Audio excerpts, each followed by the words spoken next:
লড়াকু নারী মালতী রানী দাস ও পলাশ কুমার দাস দম্পতি বাঙালির নিম্ন মধ্যবিত্ত পরিবারের যেভাবে ছোট ছোট স্বপ্ন বুনে তারা ঠিক তেমন। কিন্তু হঠাৎ ছন্দপতন, এক মার্কেটে আগুন লাগে, বদলে যায় তাদের জীবন।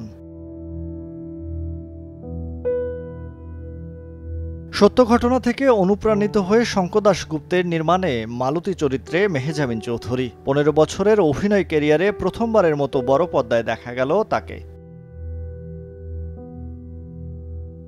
কায়রো আন্তর্জাতিক চলচ্চিত্র উৎসব ও ইন্টারন্যাশনাল ফিল্ম ফেস্টিভ্যাল অব ইন্ডিয়ায় প্রদর্শনের পর শুক্রবার দেশের 20টি প্রেক্ষাগৃহে মুক্তি পেল প্রিয় মালতী। ভিতরে চলছিল সিনেমার শো, বাইরে অপেক্ষা। সিনেমা শেষে দর্শকের উচ্ছ্বসিত ও বেদনার্ত চোখ। মেহেজাবিন চৌধুরী ও চলচ্চিত্র সংশ্লিষ্টরা পেয়ে গেলেন তার পরিশ্রমের ফল। This is a very different feeling. আগে যেটা হতো তালি পেতাম হচ্ছে কখন, যখন একটা সিন ভালো করতাম ডিরেক্টর তালি দিতেন, বাট এখন দর্শক তালি দিচ্ছে। মানে this is a different experience.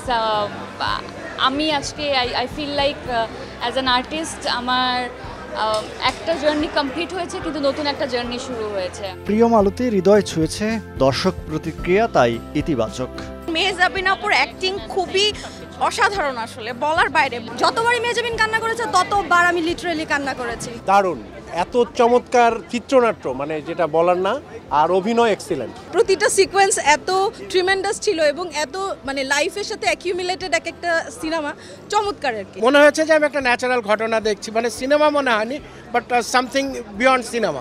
ছোট পর্দায় ব্যাপক জনপ্রিয়তা পাওয়া মেহেজাবিন এবার বড় পর্দায়, রূপালী পর্দায় সেই ধারাবাহিকতা ধরে রাখতে পারবেন কিনা সেটা সময় বলে দিবে। মুহিব আল হাসান, সময় সংবাদ, ঢাকা।